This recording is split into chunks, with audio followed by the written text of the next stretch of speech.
तो हमारा अगला शब्द है क्विस्लिंग। चलिए देखते हैं इसका मतलब क्या है और ये शब्द आखिर आया कहाँ से। ओके, सो क्विजलिंग एक नाउन है और इसका मतलब है a traitor who collaborates with an enemy force occupying their country. Simple words में कहें तो ये शब्द उस इंसान के लिए यूज होता है जो अपने ही देश से गद्दारी करे और दुश्मन से जा मिले, खासकर तब जब दुश्मन ने देश पर कब्जा कर रखा हो। तो ये एक बहुत ही सीरियस वर्ड है। तो ये वर्ड आखिर आया कहाँ से? सुनिए, ये काफ़ी इंटरेस्टिंग है। सेंटेंस है, history remembers Vidkun Quisling as the original quisling for his cooperation with the Nazi occupation of Norway.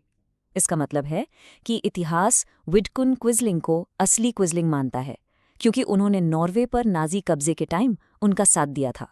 उनकी इसी गद्दारी की वजह से उनका सरनेम ही गद्दारी का सिनोनिम बन गया। सोच के देखिए, एक आदमी का नाम ही एक पूरा शब्द बन गया। चलिए अब देखते हैं कि आजकल इस वर्ड को कैसे यूज किया जाता है। सेंटेंस है, the leader was branded a quisling by the public for selling state secrets to a rival nation. यानी जब उस लीडर ने देश के इंपॉर्टेंट सीक्रेट्स दुश्मन देश को बेच दिए तो लोगों ने उसे क्विजलिंग यानी गद्दार का खिताब दे दिया। तो अब ये शब्द किसी भी ऐसे इंसान के लिए यूज हो सकता है जो अपने देश को धोखा दे। और हाँ, इसका यूज सिर्फ रियल लाइफ पॉलिटिक्स में ही नहीं होता, आपको ये मूवीज और स्टोरीज में भी सुनने को मिलेगा। जैसे इस सेंटेंस में, in the movie the protagonist's main challenge was to expose the quisling within their own ranks. इसका मतलब है कि फिल्म में हीरो के सामने सबसे बड़ा चैलेंज अपने ही ग्रुप में छुपे गद्दार को बेनकाब करना था। Kind of makes the story more thrilling, right? अब देखिए, मीडिया में इस वर्ड में कितनी पावर है। द डेली क्रॉनिकल का ये कोट है, Any official who aids the invaders will be seen as a modern-day quisling and history will judge them harshly.